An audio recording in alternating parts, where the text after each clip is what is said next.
Elizabeth Warren has a new bill aimed at shifting corporation sort of focus and mission away from maximizing shareholder value, which is at the end of the day, literally the only thing they care about, and towards giving more support to their actual workers and other stakeholders.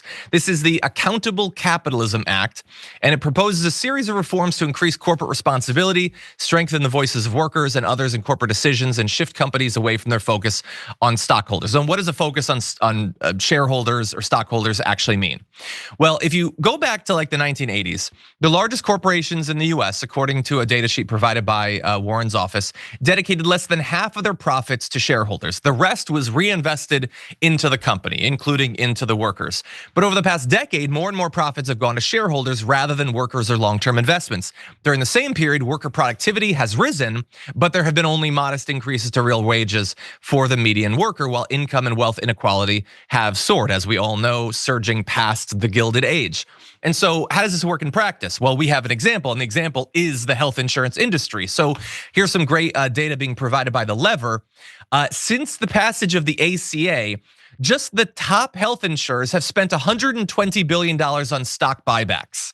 Stock buybacks don't do anything for workers. They don't do anything for your customers either, but they're great if you hold stock in the company, as every one of their executives and board members do. It's a way for them to take all of this money, and rather than paying back the workers that have actually made the companies what they are, or lowering prices, anything like that, instead they just give themselves massive paychecks, constant massive paychecks, which they desperately need because they're only fabulously wealthy to begin with. And so that's not the way this has to be. That's not even the way that it was a few decades ago, as Warren notes. And so they want to switch that up and both give workers more of a voice. And one of the ways they would do that is corporate boards would have to have at least 40% selected by employees. There would be restrictions on stock sales, both after receiving the stock from the company and both in relation to stock buybacks. And so obviously, look, they're not going to pass this. The Democrats are out of power, and even if they were in power, I think most of them would be absolutely disgusted by this because they hate capitalism having any guardrails. But I think it's a great conversation starter. Francesca, what do you make of it? Yeah, I mean, it's a good vision, right? We all need a vision board, and I think this is important. And I mean, there have been grassroots efforts to get workers on the boards of the corporations that they are creating value for. And that, I think, is basic. And so that is a fight we should all be in for. And I think a lot of unions have discussed this. They've put forward those plans. And so as we look to General Strike 2028, or 2026, I'm always forgetting, 2028, that would be something to, put again on our little vision board of how we can rein this all in. I think, the biggest problem to me is still, and it's so tiresome to have to keep saying this, but it's just money in politics.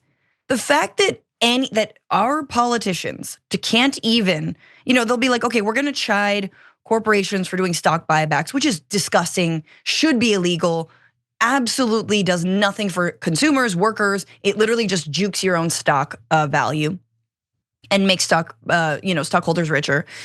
But what about Congress selling stocks, owning and trading stocks? You know what I'm saying? They can't even do that.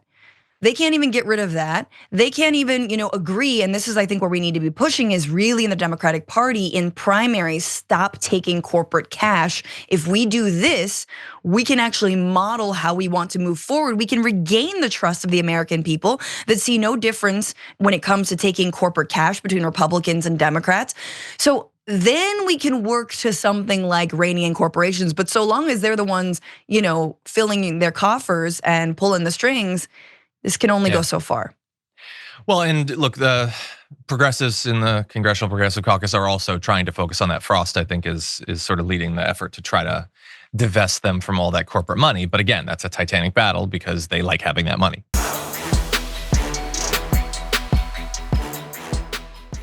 When you click the join button and become a tier 2 member, you get access to all of our weekly top 10 lists. What are you waiting for?